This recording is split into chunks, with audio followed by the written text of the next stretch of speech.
JDS du 24 novembre 2024. Au cœur des échanges, la sortie samedi 16 novembre du désormais ex-premier ministre du Mali. Face à ses partisans, Choguel Kokala Maïga critiquait les autorités de la transition malienne dont il était le chef du gouvernement. Si certains invités du journal du dimanche soir sont entre déception et surprise, Albert Nagriongo dit ne pas être surpris. J'ai personnellement été surpris par cette sortie-là, si critique, je dirais même si virulente, à l'encontre des autorités maliennes et surtout à l'encontre du président Assimi Goïta. En tout cas, personnellement, je le dis, c'est avec tristesse, et plus que même de la tristesse, avec déception que j'ai écouté le discours ce qu'il a appelé le discours de rupture du Premier ministre Choguel Maïga. C'est un des grands artisans, en tout cas, du changement au Mali.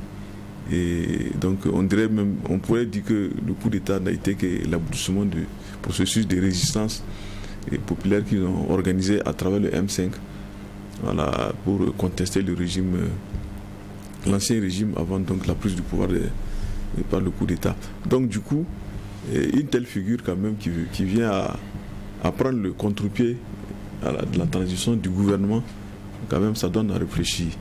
Donc on est curieux de savoir ce qui s'est bien passé. Dans tous les cas, il était déjà dos au mur parce qu'avec son mouvement de départ, ce n'était plus le parfait amour. Le M5 RFP. Tout à fait. Là-bas même, il avait été déjà démis de force il y a quelques mois. Ensuite, au gouvernement, quand vous avez l'impression de ne pas être écouté encore, ça fait que vous n'êtes plus avec votre mouvement de départ, vous n'êtes plus considéré au niveau du gouvernement. Finalement, il faut faire un choix.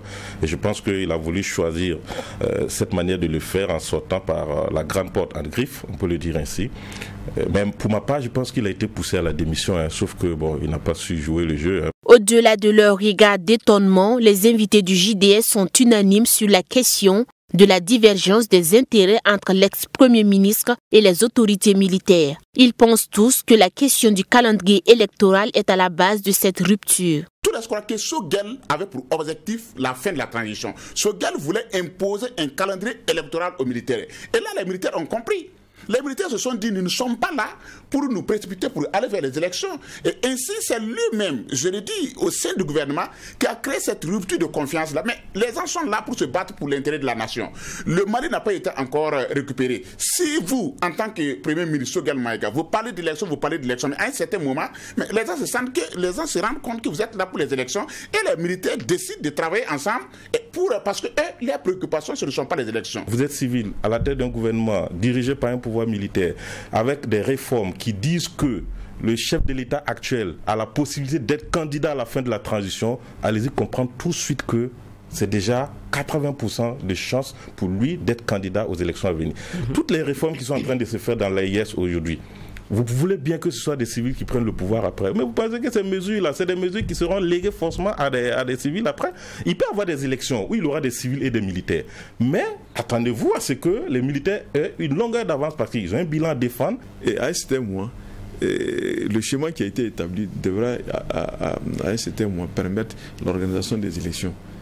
Et du coup, Choguel étant là avec l'espoir d'être le successeur naturel de Goïta, certainement qu'on ne sait pas s'il y a des clauses en bas, mais il avait la certitude que bon, à un certain moment, les militaires allaient se retirer, organiser les élections, et que bon, voilà, il était le favori, il allait revenir. Mais s'il se rend compte que ce rêve ne peut plus se réaliser, bon, donc il n'a plus intérêt ici à cheminer avec des militaires au pouvoir. Toujours est-il que Choguel Kokala Maïga n'est plus le premier ministre du Mali. Reste à savoir s'il compte rester sur la scène politique ou se mettre à l'écart. Aujourd'hui, c'est le général de division Abdoulaye Maïga qui a été porté à la tête du gouvernement. Pour nos invités du jour, c'est un homme de confiance qui a toujours défendu les intérêts du Mali. Ce n'est donc pas un choix à polémique.